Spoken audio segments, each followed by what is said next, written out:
copy that you can look at anytime you want to. Welcome to Hematology. Yay! You all remember exactly all your hematology from A and P, right? Okay. Sure. Not really. Let me see. We have something called red blood cells and we have something called white blood cells, right? Okay. We do? We do? Yeah, you're in the back of the classroom there looking at your cell phone. I know you. Let me see. Keep an eye on this guy. If you see this guy, you may see him again. You may see that information again. There, now I got my little pointer so I can scroll all over the screen and drive you all totally crazy. Check this, I'm just gonna do a real quick overview of the hematology system. And this way, is everybody able to see this PowerPoint? Anybody not able to see it? Okay. Gave me some weird message. I wanted to make sure. We're just going to talk about the red blood cells this week, and I think for the next 2 weeks. Then we're going to jump into the immune system, and the immune system is where we'll talk about the white blood cells. Somewhere in there, I'm going to have to throw platelets in. I think next week when we talk about blood transfusions, I'll tell you about the platelets. But basically, hematopoiesis, don't you love that word? Don't worry, I'm not going to test you on that word. Hematopoiesis is basically the manufacture of red blood cells. And that takes place in the bone marrow. Everybody knows that, right? Specifically, the red bone marrow, which you will find at the end of the bones. It's like here, say this is a femur. Yeah, the red bone marrow is usually toward the end of the bones. In the middle of the bones, you have the yellow bone marrow, which does not produce the blood. Now, we all start with stem cells. Now, for those of you who have been living under a rock, you may not know, but stem cells are very controversial. They are a cell that can basically become anything. So that's why the scientists are always trying to get a hold of stem cells, because those stem cells, they can then produce maybe some type of white blood cell to put in your body to help with sickle cell anemia or cancer or any number of things. Stem cells are a researcher's dream. Unfortunately, the best source for stem cells is aborted fetuses, and that's where the controversy arose. This is just kind of an offsides. It's nothing you're going to be tested on. But there was a big controversy with them using aborted fetuses to get the stem cells for research, because the more conservative parties in America don't want abortion, obviously. So that's why stem cells are in the news so much, because of the big controversy about the stem cells coming from aborted fetuses. But stem cells are really cool because they can become anything. They become red blood cells, they become white blood cells, they become a variety of products. But as the stem cells in the bone marrow grow, they become erythroblasts and reticulocytes. And then after they become reticulocytes, they get ejected from the bone marrow into the bloodstream, where they become an erythrocyte, which is the same thing as a red blood cell. And on some of the lab tests, you will see it might even call it an erythrocyte. So be familiar with that term. These guys live about 120 days. So 2 months. Your red blood cells work for about 2 months and then they die. Then you have to manufacture more. Here is just a chart that shows you where it begins as a stem cell, and then it becomes a myeloid, and then this is other names. It goes through several different steps. This is the erythroblast. I think that's what the E stands for, is erythroblast.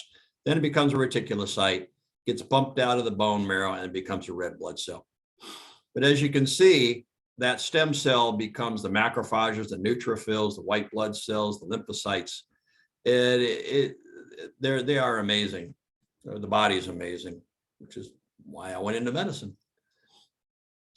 Um, you manufacture and lose about 2 million red blood cells every second. I don't know about you, but that number is mind-boggling. But when you consider the billions of red blood cells you have in your body, I guess that's not such a big number. Now, you kill off about 2 million red blood cells, your body goes, oh, I need some more. Well, as your red blood, all your blood goes through your kidneys because your kidneys are what clean your blood. So when it goes through the kidneys will go, oh, crap, we're getting low on red blood cells. And it will release a chemical or a hormone that's called erythropoietin, or EPO is the abbreviation for it. Probably because most doctors and nurses get really tongue-tied when they try to say the word erythropoietin. I was a dialysis nurse where I dealt with patients in kidney failure. So I very often had to give them synthetic EPO as a part of their treatment because their kidneys were dying. Therefore, they were not producing the erythropoietin, and they were not replacing all these red blood cells that were dying. And that caused the patient to become anemic. And anemia is just another name for low red blood cell count. Now, we know what red blood cells do, right? They move oxygen to the tissue. If you don't have enough red blood cells, you don't get enough oxygen, which is why people who are anemic always look kind of white and pasty, because their tissues, especially their skin and their capillaries, are not getting the oxygen that they need. So, thing to remember, erythropoietin is produced in the kidneys, and the kidneys tell the bone marrow to produce red blood cells. Ta-da! You know, the vampire. Blah. I like the movie. It says, I don't say gabla, gabla. Laboratory tests. That's really what we need to know about this week is you are going to be dealing with this lab test a lot when you get to clinical 1. There are some basic blood tests that we just give to everybody. You go to the doctor gives you this blood test. You go in the hospital, they give you these blood tests. Your husband or wife goes in the doctor's office, they give them the blood test too. But CBC, or complete blood count, measures whole blood products as opposed to the metabolic panel. The metabolic panel, they break the whole blood products down into tiny components, and they measure potassium, calcium, sodium, all the tiny electrolytes in your blood. With the CBC, we're looking at the whole blood products. And these are the 4 things that it looks at. It looks at the red blood cells, or the erythrocytes, the white blood cells, also known as leukocytes, which we will start talking about, I think, week 4, platelets, and plasma. Plasma is just basically the fluid that carries all the stuff around in your bloodstream. About half of your blood is plasma, and it's got electrolytes in it, and it's got albumin in it, and proteins in it, and stuff like that. But basically, it's mostly water, to be honest, or salt water. Remember this stuff. Now, when we do a CBC, basically what we do is we draw the blood from a vein, not an artery, but a vein. All of our blood tests are done in the vein, except for ABG, which you learned about last quarter from Daniel. And we don't draw from an artery. The respiratory therapist does that test. We always draw from a vein. Placed in a test tube, that's stuck in a centrifuge, and it spins around at a high rate of speed. And what happened is all the heavy stuff goes to the bottom of the test tube, and all the lighter stuff goes to the top of the test tube. And when you pull the test tube out of the centrifuge, this is what it looks like right here. I mean, this is a picture, but in actual photo, you'll see like a clear liquid at the top, unless somebody has a very high fat diet, they're very carnivorous, in which case this will be kind of a cloudy plasma because of the lipids and the fats in the plasma. You'll have a thin white layer here, which shows the platelets. And then down here, this red stuff will be your whole blood.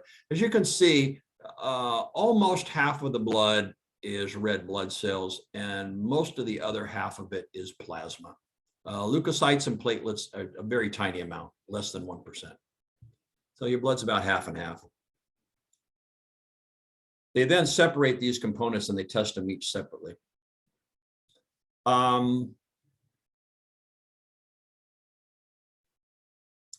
The red blood cells, this section right here is further broken down, not broken down, but there's two different tests that they run on it. One of it is they look at the actual hemoglobin in the red blood cell. Now, if you watch the video, you know that the red blood cell has little molecules in it called hemoglobin. Inside that hemoglobin is the iron, and the iron attracts oxygen. So these little hemoglobin cells inside the red blood cell are what attaches the oxygen to the red blood cell. They're on the surface, which is why the red blood cell is concave. That concave kind of looks like a breath mint. That concave shape to it gives it a lot of surface area where these hemoglobin molecules can hang out and attach to oxygen. The more surface area, the more hemoglobin. The more hemoglobin, the more oxygen molecules that can attach to that red blood cell. So when we pull out the red blood cells, the CBC will give you a red blood cell count, but it also breaks it down and tells you how much hemoglobin you have in your blood. Because you could have a red blood cell that's damaged and it doesn't have a lot of hemoglobin on it. So that red blood cell is compromised. Or in the case of sickle cell, where that's a whole different story, but it's shaped wrong. It's shaped like a half moon or a quarter moon rather than like a breath mint. And what happens is they coagulate and it causes all kinds of problems. Sickle cell is a horrible disease. They also measure what percentage of RBCs are in the blood. In other words, if we go back here, this right here is the hematocrit. What percentage of this whole tube is red blood cells? That's what the hematocrit is. Now, when you combine these two, we call them an H and H. And that will usually, as we say down here, and a basic rule of thumb, I was going to put it in this next slide. No, anyway, I was a little late to get it into this slide, and I'm not testing you on it, but generally the hemoglobin number will be, let me back up. The hematocrit will be 3 times the number of the hemoglobin. So in other words, if somebody has a hemoglobin of 7, which is really, really low, they'll have a hematocrit of about 21. Now, this is not a steadfast rule, but in general, that's the way it works. If their hemoglobin is 10, their hematocrit will be 30. So that's just a little something to stick in the back of your mind. If somebody says, well, their hemoglobin is 7, but I don't know what their hematocrit is. Well, it's probably 21. You tell that to a nurse, they'll be very impressed. There are some other components of the red blood cell that it looks at. The mean corpuscular volume, or the MCV, it just tells you about how big the RBC is. You know, in other words, if they shrink, less surface area, less ability to carry oxygen. So that's important. And the mean corpuscular hemoglobin tells you the amount of hemoglobin on the RBC. How many of these hemoglobin molecules are on that red blood cell? There again, the more hemoglobin, the more oxygen the RBC carries. Why do we break it down into those? Because by looking at these two values right here, it can tell the doctor what, if the person has anemia, it can tell the doctor what type of anemia they have. In other words, are they anemic, or are they hypoxic, not getting enough air because there's not enough hemoglobin on the red blood cell, or because the red blood cell is too small? Different things like this. And iron. Remember that iron in the middle of the hemoglobin is what allows that hemoglobin molecule to attract oxygen. You don't get enough iron, you don't have enough hemoglobin attracting oxygen, low oxygen level, your body's not getting the oxygen it needs. And that's really the big symptom of anemia, is they're not oxygenating their tissue as well as they can. Next week, we'll talk a lot about anemia, so don't worry too much about it right now. But all this stuff here is made for diagnosing anemia. The WBCs and platelets, those other components of the CBC, we will study later this quarter. So right now, we're just looking at the red blood cells. That being said, are there any questions so far? Has anybody watched those videos yet?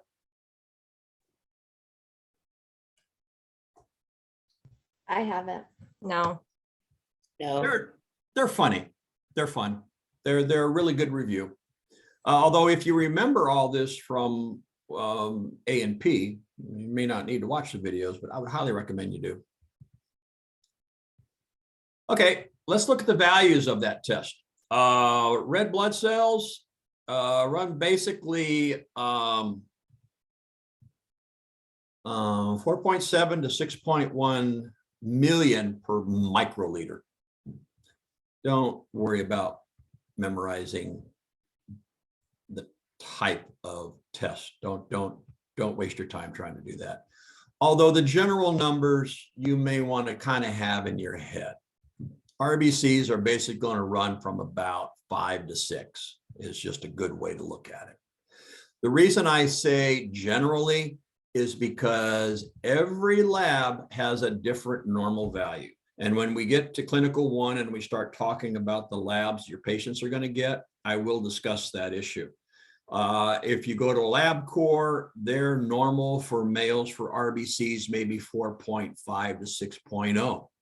If you get it tested in the hospital at Good Sam or St. Joe's, their value may be 4.3 to 5.9. Every lab has different values for normal because they do the tests a little differently. So there is no universal normal for all these tests. But the good news is every time you do get a lab result from a lab, they have that lab's normal on the lab results. So you don't have to go looking anything up. They will always post what normal is for that particular laboratory. But there are some general numbers that you need to know, and I'll try to point those out as we go through. But generally 5 to 6 is normal for males and females when it comes to their RBCs. What if you have too many RBCs? That could be the result of, well, the name, you remember red blood cells are called erythrocytes, cytosis. I can't remember exactly what osis stands for. I think diseased, but anyway, erythrocytosis means you've got too many of them. Polycythemia vera is a disease that we will look at also next week. Dehydration. The reason dehydration, it may appear that you have too many red blood cells, not because you really do have too many red blood cells, it's because you got too little plasma. Remember I said the plasma mostly consisted of water. So if you have a ratio of plasma to RBCs and your amount of plasma shrinks, the ratio of RBCs will increase. So if your RBCs are elevated, it might be an indication that your patient is dehydrated. It really doesn't mean that you have too many RBCs. What it means is you have too little plasma because you're dehydrated. So that's one thing to bear in mind. If you got this skinny little patient and their skin turgor is horrible, and you see that their RBCs are 7, first thing that would go through my mind would be dehydration. There again, too few red blood cells. Definition of that is erythropenia, meaning too little. But rather than using erythropenia, we use the term anemia instead. Hemorrhage, someone was in a car wreck, they're bleeding out. Of course, their RBCs are going to be low. If you work in the ER, you'll see this. And kidney disease. Anybody want to tell me why you're anemic if you've got kidney disease?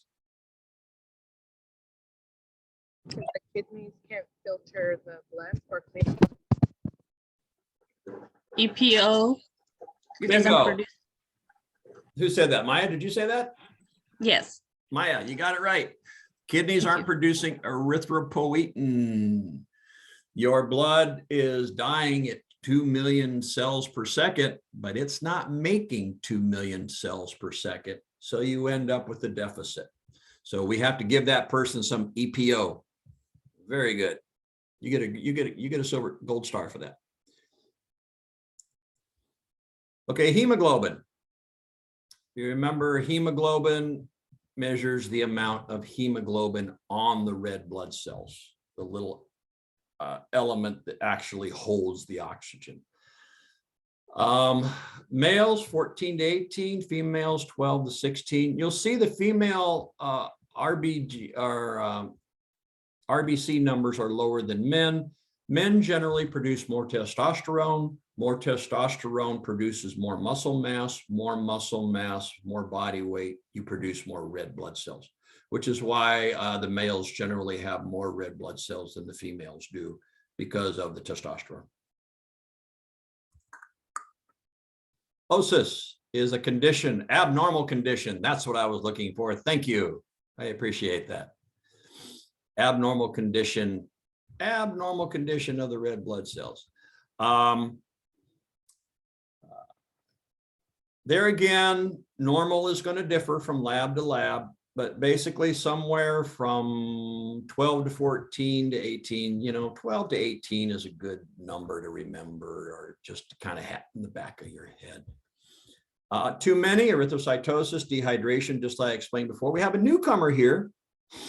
This is COPD. Now, COPD is, you learned about last quarter in, let me grab something here. Oh, forgot my tissue. You learned last quarter in respiratory, right? Danielle told you about chronic obstructive pulmonary disease. These people are not getting the oxygen they need because of their bad lungs. So the body, in order to compensate, produces more red blood cells to get more oxygen to the body.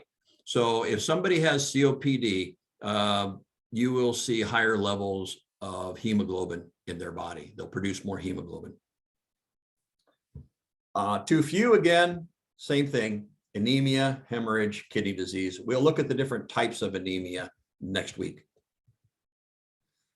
Hematocrit. Here again, that's a percentage of the red blood cells to the other blood components, 40 to 50. It can be as high as 55, 56% of the blood. It's going to be a little higher in males, again, than females because usually more muscle mass. But, 35 to 45 is good for a female. 45 to 55 is good for a male. It's in those ballparks. Too many or too few, it's the same as hemoglobin. Oh, I did put this in the slide. Good. Usually the hematocrit is 3 times whatever the hemoglobin is. And if we go back and we look at the numbers, you will see that these normal values are about 3 times the normal value of the hemoglobin.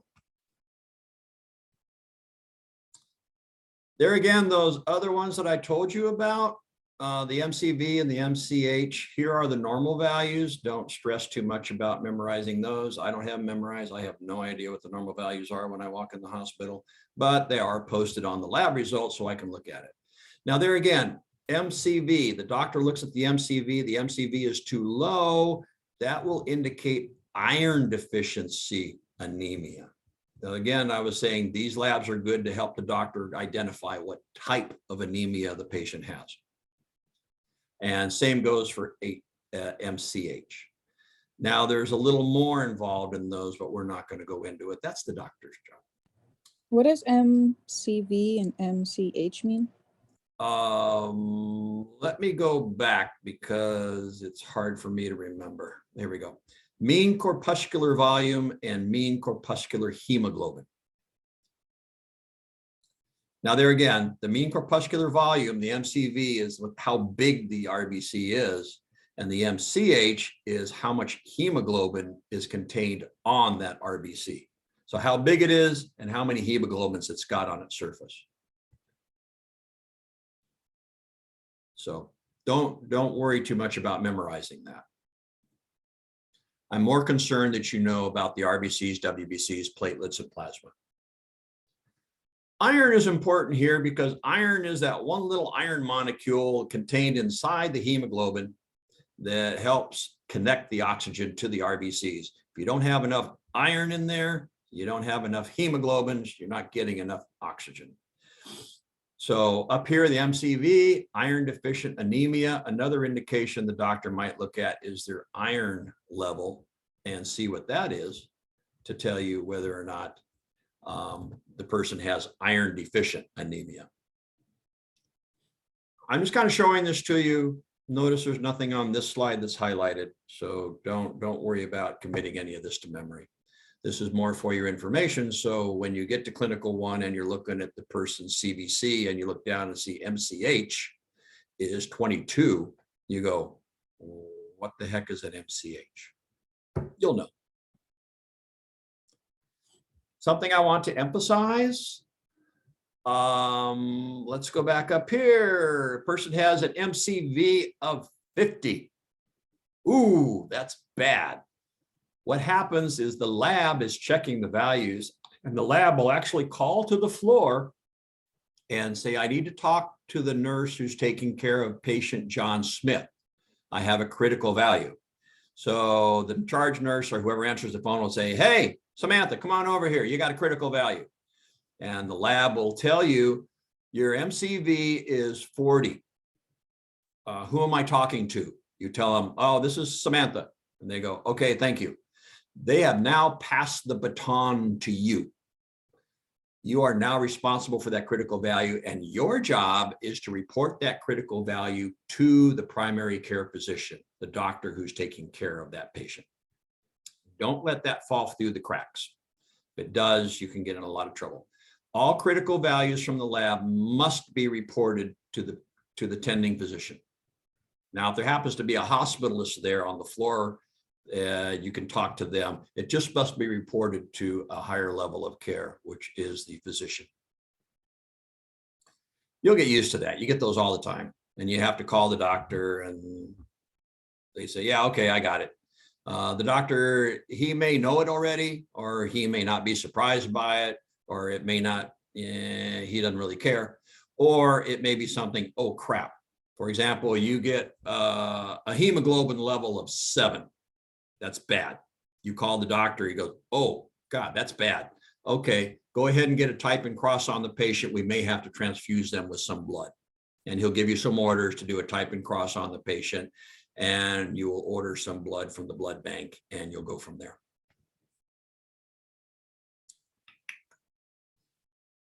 Any questions on the CBC? There's going to be a lot more labs that we'll talk about in the near future, but that is one that you will definitely see. Like I said, the 2 labs that you will see given to everybody that comes in the hospital are the CBC, the complete blood count, and the CMP, complete metabolic panel. And that's the one that breaks your blood down into the electrolytes and all that good stuff. It also measures your blood sugar and some other stuff. Any questions? How are we doing on time? Oh, not too bad. We didn't get done with the orientation until 9:30, so we're moving along pretty good. Not a lot of information for week 1, so I'm taking it easy on you guys. When it comes to diagnostic tests in the hematological world, about the only thing there is a bone marrow aspiration. You will see this for diagnostic tests more often than not. What they are doing is they are checking for cancer. They may be checking if they can't nail down the source of the anemia. They may be checking the person or they may be extracting bone marrow for a bone marrow transplant if the person is donating their bone marrow to a relative or another person to help treat the cancer. So there's a couple cases where we go in and actually extract bone marrow. Oh, I thought I had a picture of that. I do, but I forgot to put it in there. But basically, they're just taking a needle and they're going to put it into your hip bone, or they're going to put it into your sternum. They're usually, they don't put them under, anytime you put somebody totally unconscious with anesthesia, it's very, very dangerous. And there's a lot of things that can go wrong with general anesthesia. So we really, really hesitate to put anybody under general anesthesia if we don't have to. For example, cath lab, when you go into the cath lab with a heart attack, we don't put you under completely. We just give you usually some sedation, Valium, and maybe some Versed to kind of keep you calm. And then we'll use a local. In this case, they put a local, they shoot a local straight into the hip to numb the area, and then they just do the procedure there. But we don't put the person completely under because it's too dangerous. What do we do as a nurse? Well, before the procedure, and with any procedure, including some procedures we do on the floor, you always want an informed consent. Informed consent means, oh, we have a hand raised. Let's see. Go ahead, Maya. Yeah, I watched a couple video about the procedure that we just talked about, and I was just a little curious, like when they make the drill, it looks like kind of little bigger syringe they use. So how long usually it takes to recover that bone hole that they make during the procedure? Does it get recovered? How long does it take for the hole to heal up? Yes, the bone hole. Not long. Not long? Not long at all. For example, I've seen, a lot of kids go head over tea kettle over their handlebars on their bicycle, and they're notorious for breaking the scapula or the shoulder bone right here. Okay. And the fibers to recreate the bone form within hours. Oh, that's And cool. there's little strands that go out, and those strands of fiber will then begin to accumulate the calcium that rebuilds the bone. So that hole heals up rather quickly. I can't give you an exact number, but No, I'm not looking at the exact number. Yeah, Just I was it's curious pretty since darn it is on quick. the board. Yeah. Okay, thank you. You don't have a permanent hole there. I hope not. Yeah. Good question. So on informed consent with any procedure, informed consent means that we educated the patient about what's about to happen to them. My wife just got a new job. Wow. When you go in and say, okay, you're going to go in for a bone marrow aspiration, usually the doctor or the anesthesiologist or whoever is working in the operation will come in, a physician level person will come in and educate them on the procedure they're about to go through. It's required by law. You want to make sure that before that person signs the consent allowing us to do it, that they have been informed. If they haven't been informed, please make sure that if it's something that you could, for example, they sign a consent for blood transfusion. I will give them the education for the blood transfusion. You don't need a doctor for that, but you have to, inform them. And there's forms that you go by that you actually give the patient, and just explain the form to them and make sure that they know what the risks are before they consent to the procedure. You will then, this is probably if you're working at an outpatient clinic somewhere, a surgical clinic, which I did for a while, really a lot of fun. I would encourage that if you're wondering, what can I do besides med surg? Outpatient surgery is really cool. It's a lot of fun. You'll have to place the patient either on their side or on their stomach for the hip. They say the side in our textbook. I have seen some cases where they put them on their stomach. They will be on their back if they're going in the sternum, their chest bone, but that's rare. Although I will have to tell you about interosseous IV sometime, which is as an offsides. That's when we drill a hole. The paramedic in the field drills a hole in the sternum to start an IV. it's an interesting procedure, but I'll talk about that sometime when we're not in this class.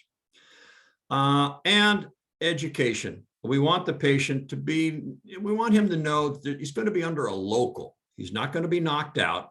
He'll be sedated.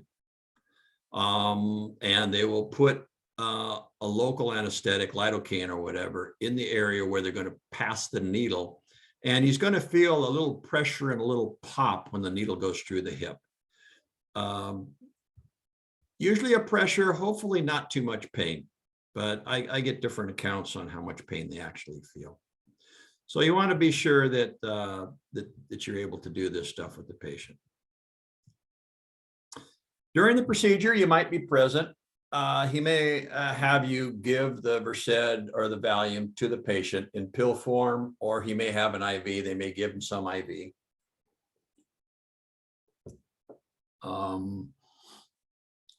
He may ask you to prepare the equipment. You'll be trained in that if you actually have to do that.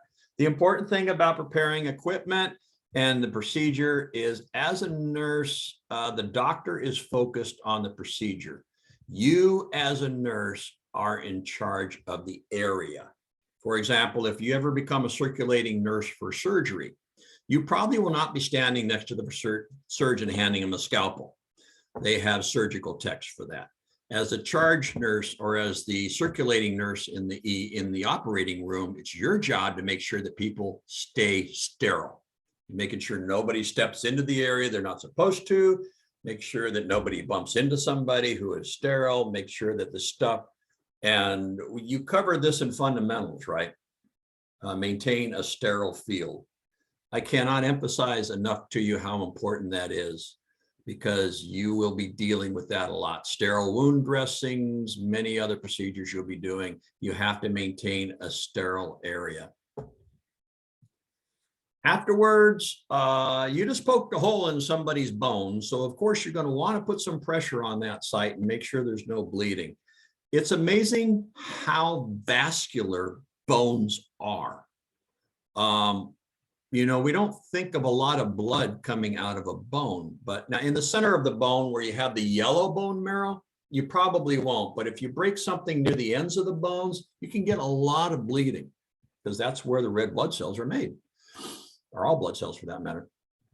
So maintain pressure, look for bleeding, also monitor for bleeding and monitor for infection. Although hopefully you won't have them long enough to worry about the infection part. But if you inherit a patient that has gone through this procedure and you're on the floor, you'll want to make sure they're, again, keeping the site clean and prevent infection. And administer analgesics in case he, you know, for pain, because it's going to be sore. I think that's about it. Any questions on that? Now, what I just went through for bone marrow aspiration will also apply to a number of other procedures as we go through. You're going to have basically the same responsibilities with a lot of medical procedures that you'll be assisting with. If you're in the ER, you'll be doing this stuff every day. In the ICU, you're going to do it a lot. Med-surg, quite a bit. Questions?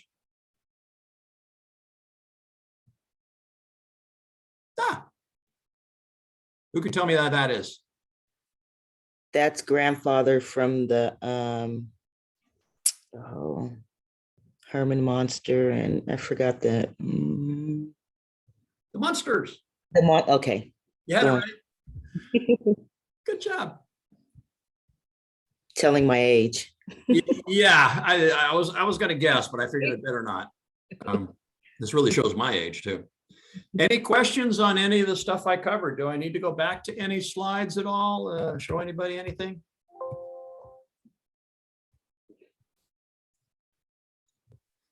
Clear as mud, right? On the first week this week, the only thing that has to do in the is the discussion assignment for week 1 and pre-lecture quiz week 1. That's it. Correct. Okay. We'll do the pre-lecture quiz and the discussion assignment on the article that I gave you, and that will be due next Tuesday by 7 a.m. The core syllabus and syllabus acknowledgement quiz is not, it's like